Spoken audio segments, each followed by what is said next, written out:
주님께서 여러분과 함께 또한 사제의 영과 함께 마르코가 전한 거룩한 복음입니다. 주님 영광 받으소서. 그때 예수님과 제자들이 산에서 내려와 다른 제자들에게 가서 보니 그 제자들이 군중에게 둘러싸여 율법학자들과 논쟁하고 있었다. 마침 군중이 모두 예수님을 보고는 몹시 놀라며 달려와 인사하였다. 예수님께서 그들에게 저들과 무슨 논쟁을 하느냐 하고 물으시자 군중 가운데 한 사람이 대답하였다. 스승님, 벙어리 영이 들린 제 아들을 스승님께 데리고 왔습니다. 어디에서건 그 영이 아이를 사로잡기만 하면 거꾸러뜨립니다. 그러면 아이는 거품을 흘리고 이를 갈며 몸이 뻣뻣해집니다. 그래서 스승님의 제자들에게 저 영을 쫓아내 달라고 하였지만 그들은 쫓아내지 못하였습니다. 그러자 예수님께서 믿음이 없는 세대야, 내가 언제까지 너희 곁에 있어야 하느냐? 내가 언제까지 너희를 참아주어야 한다는 말이냐? 아이를 내게 데려오너라 하고 그들에게 이르셨다. 그래서 사람들이 아이를 예수님께 데려왔다. 그 영은 예수님을 보자 곧바로 아이를 뒤흔들어 댔다. 아이는 땅에 쓰러져 거품을 흘리며 뒹굴었다. 예수님께서 그 아버지에게 아이가 이렇게 된 지 얼마나 되었느냐 하고 물으시자 그가 대답하였다. 어릴 적부터입니다. 저 영이 자주 아이를 죽이려고 불 속으로도 물 속으로도 내던졌습니다. 이제 하실 수 있으면 저희를 가엾이 여겨 도와주십시오. 예수님께서 그에게 하실 수 있으면이 무슨 말이냐? 믿는 이에게는 모든 것이 가능하다 하고 말씀하시자 아이 아버지가 곧바로 저는 믿습니다. 믿음이 없는 저를 도와주십시오 하고 외쳤다. 예수님께서 군중이 떼를 지어 달려드는 것을 보시고 더러운 영을 꾸짖으며 말씀하셨다. 벙어리 귀머거리 영아, 내가 너에게 명령한다. 그 아이에게서 나가라. 그리고 다시는 그에게 들어가지 마라. 그러자 그 영이 소리를 지르며 아이를 마구 뒤흔들어 놓고 나가니 아이는 죽은 것처럼 되었다. 그래서 사람들이 모두 아이가 죽었구나 하였다. 그러나 예수님께서 아이의 손을 잡아 일으키시니 아이가 일어났다. 그 뒤에 예수님께서 집에 들어가셨을 때에 제자들이 그분께 따로 어째서 저희는 그 영을 쫓아내지 못하였습니까? 하고 물었다. 예수님께서는 이렇게 대답하셨다. 그러한 것은 기도가 아니면 다른 어떤 방법으로도 나가게 할 수 없다. 주님의 말씀입니다. 그리스도님 참미합니다. 참 예수님, 참 예수님. 우리 신앙인들은 신앙 생활을 통해서 신앙 체험을 하게 됩니다. 나의 삶의 자리에서 또 사건들 안에서 주님을 또 그분의 현존을 더 가까이서 느끼는 이 체험은 참으로 강렬하게 다가옵니다.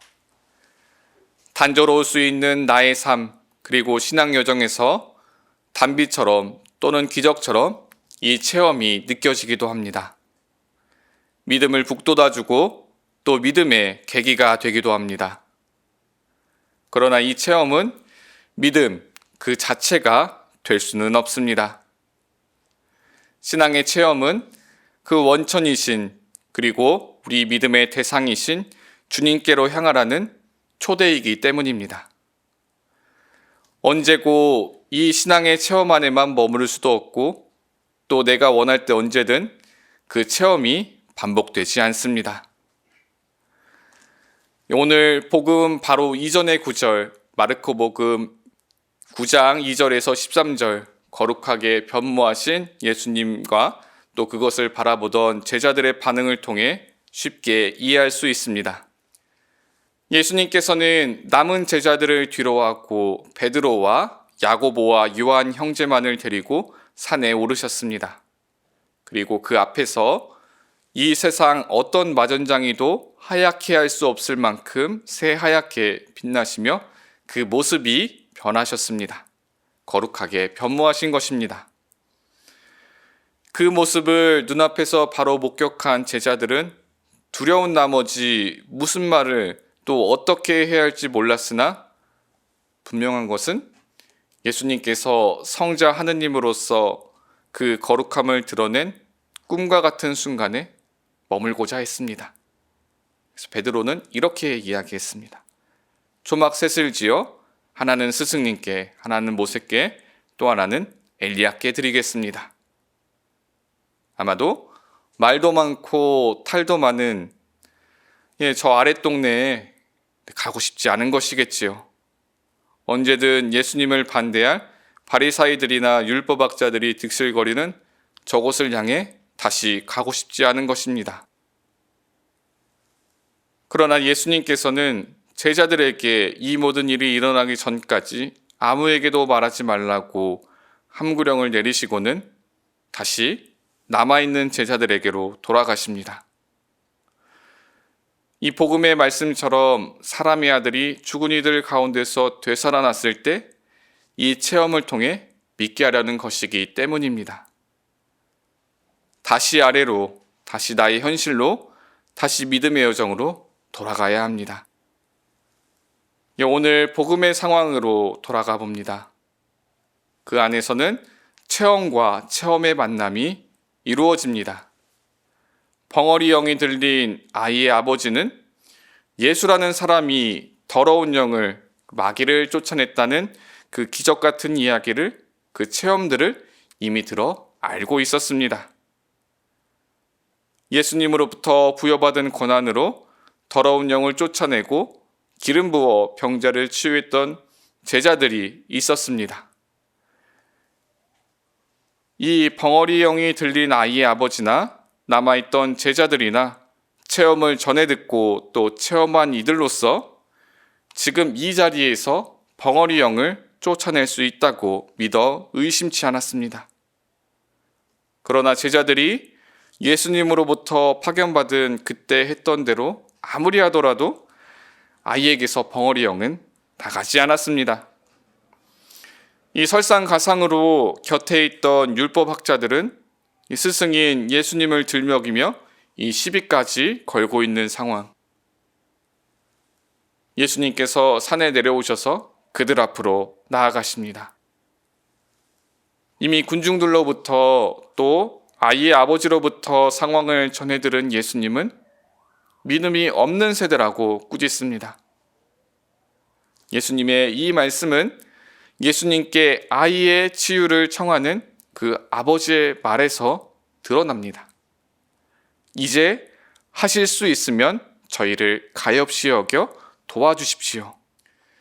더러운 영을 쫓아낸 체험을 듣고 믿었으나 좌절된 아이의 아버지에게 예수님께서 아이에게 들린 이 벙어리 영을 쫓아내리라는 믿음은 찾아볼 수 없습니다.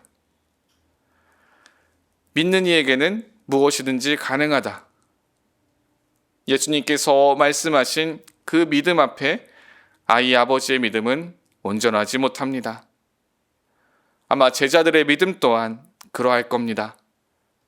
내가 체험했던 것, 또 내가 보고 들어왔던 것에만 의지하는 믿음은 그 체험이 무너지는 순간 무력해집니다.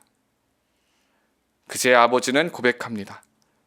저는 믿습니다. 믿음이 없는 저를 도와주십시오.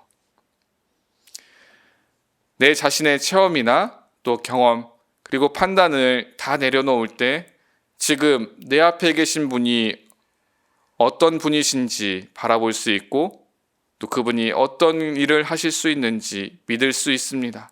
그 믿음을 고백할 수 있습니다. 예수님께서는 그 아이의 아버지가 고백한 그 믿음에 벙어리 영을 쫓아내십니다. 김어거리 벙어리 영아, 내가 너에게 명령한다.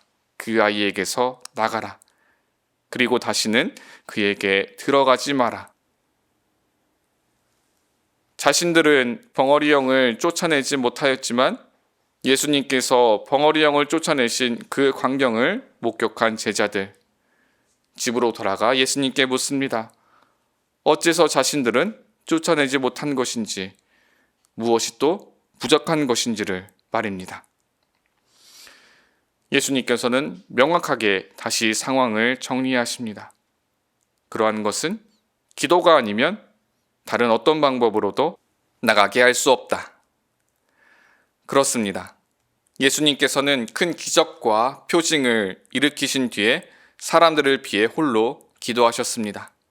복음서에서 보게 되면 제자들은 홀로 기도하시는 예수님을 찾아 나서기까지 했습니다.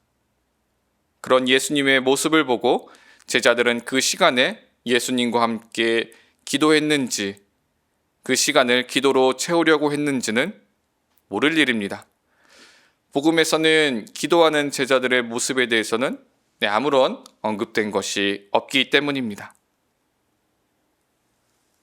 제자들만큼이나 예수님께서 행하시는 기적이나 표징을 체험한 일도 없을 겁니다.